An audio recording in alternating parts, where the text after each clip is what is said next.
Hey guys, there's been a release, a firmware upgrade for the EOS RP and also the EOS R. I think previously I had been pretty happy with the autofocus and eye focus of the RP as it was. I thought it was pretty impressive and it seemed to do a great job, but now it's just really off the charts. It's really good.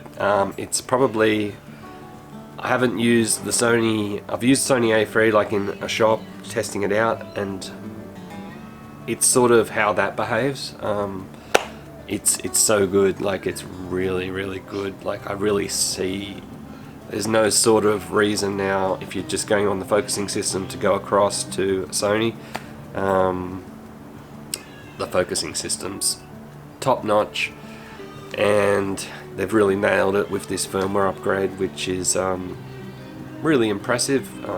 Some people have been complaining that, you know, only Fujifilm offers all these firmware upgrades, but really Fujifilm is upgrading with releases of lenses particularly. It's not really incremental improvements in their camera bodies, it's more firmware that's adapting to new lenses that they had released. And of course you probably noticed that there's not so many firmware releases lately from Fujifilm because they haven't released many lenses.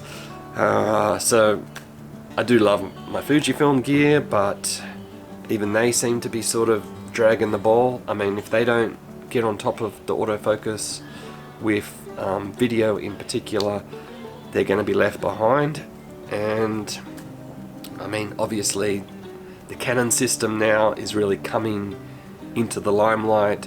I know that they cripple features, and you don't have that full spectrum of features that some people would like to have. I mean, what I particularly miss is the slow motion or the high frame rate video. That would be like the nail in the coffin. That would just do it, you know. That's what I think most people are really hanging for, and some good autofocus with 4K, of course, without the crop. I've heard stories about the 4K, why they crop it so much, because of overheating possibly within the camera and things like that, and they don't want to release it, and it's gonna, you know, affect performance of the camera, and then they're gonna have people complaining, aka Sony. I guess they're looking at other manufacturers' mistakes in the past, and they don't want to go down that road.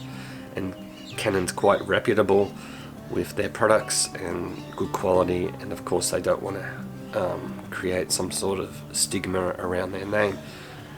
So the EOS RP and this new firmware upgrade, sensational eye autofocus. It grabs it just like a Sony A7 III. I've only used the Sony A7 III a little bit, so not from a massive amount of experience with it, but I have held it and used it and focused on people, and I can say that EOS now, the EOS mirrorless system, is right up there with Sony as far as grabbing people's eyes. Very impressive, because that's a fantastic system, and yeah, I'm really happy with it. It's such a great thing to have, you know, when you don't have to concentrate on whether it's grabbing focus. It takes a lot of weight off your shoulders, and you can really concentrate on composition and exposure and lighting and things like that, rather than did I nail focus. So really happy with that. It did not improve focus with 4K. If you're in 4K mode, the focus is going to be absolutely crap. I tried it and it's no good. I was so hoping that they might have improved it, even if they improved it a bit. But nah, no cigar there. It's no good. But you know, if you can manual focus, the EOS RP, I believe, spits out some really nice sharp 4K if you can manual focus. Of course I can't do that because I'm just hopeless. I'm not into the video that much, and I mean I probably could if I put my mind to it, but I don't want to. I just want to point and shoot. So yeah, that's it. If you haven't updated your RP, do it now.